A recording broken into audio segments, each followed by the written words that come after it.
ഇസ്ലാമിക മതപഠനശാലയിൽ വിദ്യാർത്ഥിനി മരിച്ച നിലയിൽ.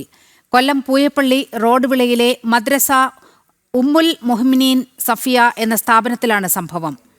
ആത്മഹത്യയെന്ന് പ്രാഥമിക നിഗമനം. പോലീസ് അന്വേഷണം ആരംഭിച്ചു. വിവരങ്ങളുമായി എം മനോജ് ചേരുന്നു. മനോജ്, പോലീസിൽ നിന്ന് ലഭിക്കുന്ന വിവരങ്ങൾ എന്തെല്ലാം? പൂയപ്പള്ളി റോഡ് വിളയിലെ മദ്രസ ഉമ്മുൽ മുഹ്മിനീൻ സഫിയ എന്ന സ്ഥാപനത്തിൽ ഇന്ന് ഉച്ചയോടുകൂടിയാണ് ഈ സംഭവം ഉണ്ടാകുന്നത്. 14-കാരിയാണ് ഈ മരിച്ച നിലയിൽ കണ്ടെത്തിയത്. തുടർന്ന് ആശുപത്രിയിലേക്ക്, അതായത് കൊല്ലത്തെ സ്വകാര്യ ആശുപത്രിയിൽ എത്തിച്ചെങ്കിലും ജീവൻ രക്ഷിക്കാനായില്ല. തിരുവനന്തപുരം സ്വദേശിയാണ് ഈ മരിച്ച വിദ്യാർത്ഥി. ഇതൊരു മതപഠനശാലയാണ്, സ്വകാര്യ മതപഠനശാല എന്ന് തന്നെ നമുക്ക് പറയാം. അതോടൊപ്പം തന്നെ പെൺകുട്ടികൾക്ക് വേണ്ടി മാത്രമായിട്ടുള്ള ഒരു സ്ഥാപനം കൂടെയാണ്. ഈ സ്ഥാപനത്തിൽ ഇന്ന് ഉച്ചയ്ക്ക്, അതായത് വെള്ളിയാഴ്ച ഉച്ചയ്ക്ക് പ്രാർത്ഥനാ സമയം കൂടെയാണ്. ഈ സമയത്തിൽ ഹോസ്റ്റലിന് സമീപം ഈ കുട്ടി താഴെ ഉണ്ടായിരുന്നു, ആ ഹോസ്റ്റൽ കെട്ടിടത്തിന്. അത് കഴിഞ്ഞ് കുറച്ച് കഴിഞ്ഞപ്പോഴാണ് ഈ കുട്ടി മുകളിലേക്ക് പോയത്. അതിനുശേഷം അവിടേക്ക് എത്തി നോക്കുമ്പോഴാണ് ഈ കുട്ടിയെ തൂങ്ങി മരിച്ച നിലയിൽ കണ്ടെത്തുന്നത്.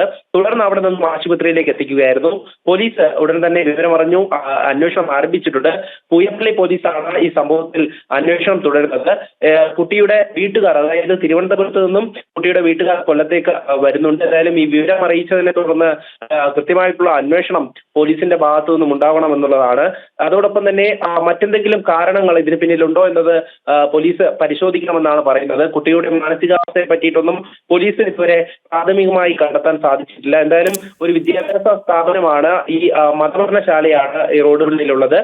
ഇതൊരു വ്യക്തിയുടെ, അതായത് അൻവർ എന്ന പേരിലുള്ള വ്യക്തിയുടെ ഒരു സ്വകാര്യ സ്ഥാപനമാണ്. ഈ സ്ഥാപനത്തിന്റെ ഉള്ളിലാണ് ഇത്തരത്തിലുള്ള സംഭവം നടന്നിട്ടുള്ളത്. ഈ കുട്ടികൾക്ക് നിബന്ധനകളുണ്ട്. അവിടെ നിന്നും പുറത്തേക്ക് ഇറങ്ങുന്നതിനോ അല്ലെങ്കിൽ മറ്റു കാര്യങ്ങൾക്കോ ഒക്കെ അവിടെ കൃത്യമായുള്ള നിബന്ധനകളുണ്ട്. അതൊക്കെ പാലിച്ചാണ് അവിടെ കുട്ടികൾ പഠിക്കുന്നത്. മറ്റു ജില്ലകളിൽ നിന്നും ഇവിടെ നിരവധി പേർ ഈ മതപഠനശാലയിൽ പഠിക്കുന്നുണ്ട്.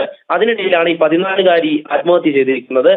എന്താണ് ഇതിന്റെ കൂടുതൽ ഈ കാരണങ്ങളെ കുറിച്ചൊക്കെ പോലീസ് അന്വേഷിച്ച് വരുന്നതേയുള്ളൂ. സ്ഥാപനത്തിന്റെ ഈ ചുമതലപ്പെട്ടവരിൽ നിന്നും പോലീസ് മൊഴി ശേഖരിച്ചിട്ടുണ്ട്. അതോടൊപ്പം തന്നെ കുട്ടിയുടെ വീട്ടുകാർ ഈ കൊല്ലത്ത് എത്തിയ ശേഷം വീട്ടുകാരുടെയും മൊഴി രേഖപ്പെടുത്തുന്നുണ്ടാകും. എന്തായാലും ഈ ഒരു സംഭവം വളരെ വിഷമകരം തന്നെയാണ്. ഒരു 14-കാരിയാണ് ഈ ഹോസ്റ്റൽ കെട്ടിടത്തിൽ, അതായത് ഈ മതപഠനശാല എന്ന് പറയുമ്പോൾ അതിനുള്ളിൽ തന്നെയാണ് ഇവരൊക്കെ താമസിച്ച് പഠനം നടത്തുന്നത്. അതോടൊപ്പം ഇവർക്ക് പ്രാർത്ഥിക്കുവാനുള്ള സംവിധാനങ്ങളും മറ്റെല്ലാ സംവിധാനങ്ങളും അതിനുള്ളിലുണ്ട്.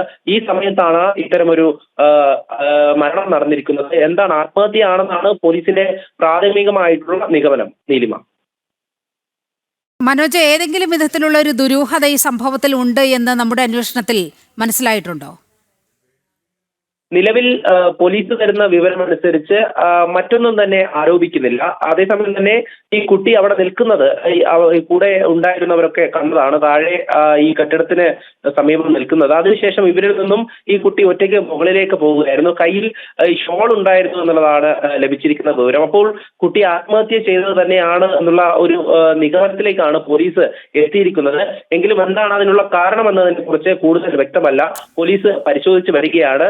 സ്വാഭാവികമായും എന്തെങ്കിലും മാനസിക പ്രശ്നങ്ങളോ അങ്ങനെ എന്തെങ്കിലും കാര്യങ്ങളുണ്ടോ എന്നുള്ളതും പോലീസ് വീട്ടുകാരിൽ നിന്നും മൊഴിയെടുക്കും. എന്തായാലും ഈ ഒരു വിദ്യാഭ്യാസ സ്ഥാപനം, അത് മതപഠനശാലയായിട്ടുള്ള ഈ ഒരു സ്ഥാപനത്തിലാണ് ഇങ്ങനെ ദാരുണമായ ഒരു സംഭവം നടന്നിരിക്കുന്നത്. അതിൽ മറ്റു കുട്ടികൾക്കും ഇത് കണ്ടുനിന്നവർക്കും ഒക്കെ വലിയ ബുദ്ധിമുട്ട്, അതായത് ഈ മാനസികമായിട്ട് വലിയ ബുദ്ധിമുട്ടുണ്ടായിട്ടുണ്ട്.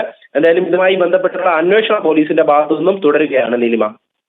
ശരി. കൊല്ലത്ത് ഇസ്ലാമിക മതപഠനശാലയിൽ 14 വയസ്സുള്ള വിദ്യാർത്ഥിനിയെ മരിച്ച നിലയിൽ കണ്ടെത്തിയിരിക്കുകയാണ്. മനോജാണ് വാർത്തയുടെ വിവരങ്ങൾ പങ്കുവച്ചത്.